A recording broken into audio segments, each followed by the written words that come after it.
సత్యసాయి జిల్లా గోరంట్ల పట్టణంలో రాష్ట్ర టీడీపీ ఉపాధ్యక్షులు మాజీ ఎంపీ మాజీ మంత్రి నిమ్మల కృష్ణప్ప నివాసం వద్ద నూతన సంవత్సర వేడుకలు ఘనంగా నిర్వహించారు। ఈ కార్యక్రమానికి పెనుగొండ, హిందూపురం, పుట్టపర్తి, కదిరి నియోజకవర్గాల నుంచి ద్వితీయ శ్రేణి నాయకులు, కార్యకర్తలు పెద్ద సంఖ్యలో పాల్గొన్నారు।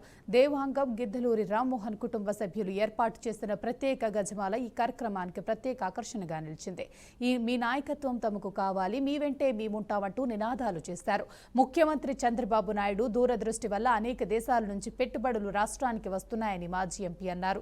సూపర్ 6 పథకాలను ఇచ్చిన మాట ప్రకారం అమలు చేస్తున్నారని తెలిపారు।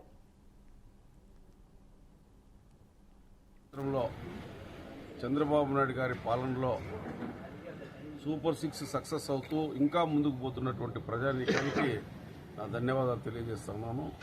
ఈ సంవత్సరం పాడి పంటలతో ఎందుకంటే వర్షాలు బాగా పడ్డాయి, భూగర్భ జలాలు పెరిగాయి, రాయలసీమలో కూడా ఎంతో అడుక్కు వెళ్ళిపోయినటువంటి భూగర్భ జలాలన్నీ కూడా పెరిగాయి।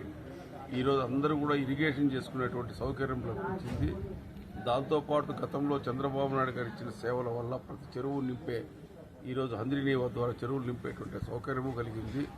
వీటన్నింటినీ ఉపయోగించుకొని పాడి పంటలు బాగా సమృద్ధిగా అభివృద్ధి చెందుతాయని, అభివృద్ధి చెంది ప్రజానీకం బాగా సుభిక్షంగా ఉండాలని, అందరూ ఈరోజు నవ్వుతూ బాగా జీవించాలని, కరువు జిల్లాలో సస్యశ్యామలమవుతూ ముందుకు పోతున్నటువంటి ఈ పరిస్థితుల్లో ప్రతి ఒక్కరూ బాగా అభివృద్ధి చెందాలని 2020 సంవత్సరంలో ప్రకృతి సహకరించింది।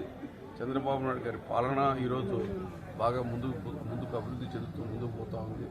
సంక్షేమ కార్యక్రమాలన్నీ బాగా అందాయి, సూపర్ 6 సక్సెస్ అవుతూ ముందుకు పోతా ఉంది।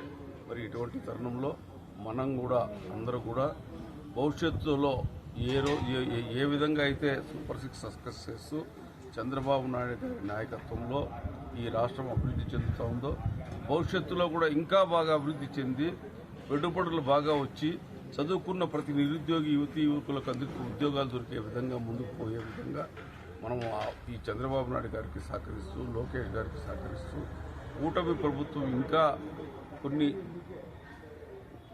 కొన్ని తరాల పాటు అధికారంలో ఉండాలని, అధికారంలో ఉంటుందని, ప్రజల దీవెనలు ఉంటాయని నేను ఆశిస్తున్నాను।